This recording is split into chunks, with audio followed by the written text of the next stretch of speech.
Senior एक 70 year old एक lady आले होते.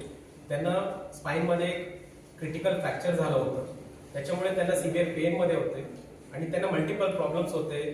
थायरॉइडची प्रॉब्लेम होतं, पार्किन्सोनिझमची प्रॉब्लेम होतं, हार्टची प्रॉब्लेम आणि हायपरटेन्शन. एवढा प्रॉब्लेम असताना पेशंटला एक फ्रॅक्चर त्याची पूर्ण आता ट्रीटमेंट करायचं जे ऑप्शन डिसिजन क्रिटिकल जे होतं त्यांनी बरेचकडे ऑप्शन कन्सल्टेशन घेतलं. ते फायनली मेडिकल हॉस्पिटलमध्ये रेफर झाले पेशंट. आणि आमच्याकडे एक ॲडव्हान्स टेक्निक आहे, ते एक बलून वर्टिब्रोप्लास्टी म्हणून. याच्यामध्ये without any surgery minimal invasive technique, फक्त एक सुई टोचून ते स्पाईन फ्रॅक्चरमध्ये एक निडल टाकून ते बलूननी ते फ्रॅक्चरमध्ये एक स्पेस क्रिएट करून त्याच्यामध्ये बोन सिमेंट फिल करून ते बोन फ्रॅक्चरला आपण हाईट रिस्टोर केले आणि त्याची पेन फ्री केले आणि ते पेशंटला लगेच नेक्स्ट डे डिस्चार्ज केले. Patient walking next day discharge करून त्यांची इमिडिएट पेन रिलीफ झालं. आणि असं क्रिटिकल जे असं प्रॉब्लेम्स असताना पण आपले मेडिकवरमध्ये एवढं सुविधा आहे की पेशंटला काही प्रॉब्लेम न येता चांगलं रिलीफ दिलंय. मेडिकवर हॉस्पिटलमध्ये आमचे जे हॉस्पिटल ओटी जे आहे सगळे लेटेस्ट मशीन्स आहेत. काही किती पण क्रिटिकल पेशंट असू द्या, इवन आता रोबोटिक सेटअप पण आपल्याकडे आलेलं आहे.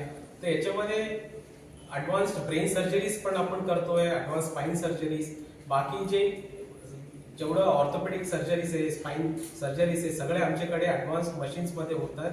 सो आणि याच्यामध्ये बेसिकली ॲडव्हान्टेजेस असा आहे की पेशंटला कॉस्ट कमी असून, हॉस्पिटल स्टे कमी असून, त्यांची नॉर्मल जे ॲक्टिव्हिटी रेग्युलर लाईफ आहे ते सगळे लवकरात लवकर ते चालू करू शकतात. एवढं आपल्या हॉस्पिटलमध्ये सुविधा आहे. धन्यवाद. Hospitals Navi Mumbai advance super speciality care provide करने के लिए ये स्पाइन सर्जरीज जो होती है उसमें भी एडवांस प्रोसीजर्स के माध्यम से जो पेशेंट्स को ट्रीट किया है डॉक्टर हरीश नायक एंड मेडिकल टीम जो आज यहाँ पे हैं उपस्थित, उनको स्पेसिफिकली लोगों को अवेयरनेस करने के लिए हम लोग ये माध्यम पसंद कर रहे हैं कि स्पाइन प्रोसीजर्स भी उपलब्ध हैं.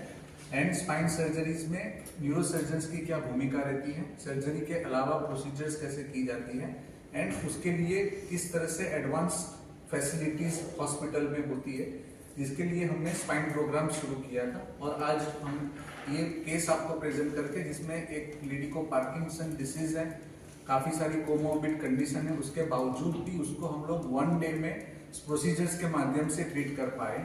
End because of this Medicover Navi Mumbai is having advanced treatment facilities.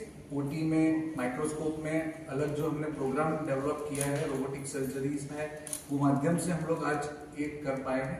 Thank you. जसं सरांनी सांगितलं आणि डॉक्टर हरीश नाईक सरांनी सांगितलं, तर इथे खूप अत्याधुनिक उपचार होतात. राईट, पेशंट्सला जवळून केअर केली जाते, right from the emergency department to the OT.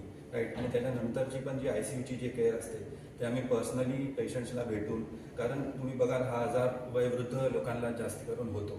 Right, त्यांच्यामुळे त्यांचे रिलेटिव्स, फॅमिली मेंबर्स खूप म्हणजे पेननी जात असतात. तर आम्ही त्यांना फक्त ट्रीटमेंट नाही, इमोशनल सपोर्ट पण आम्ही त्यांना देतो.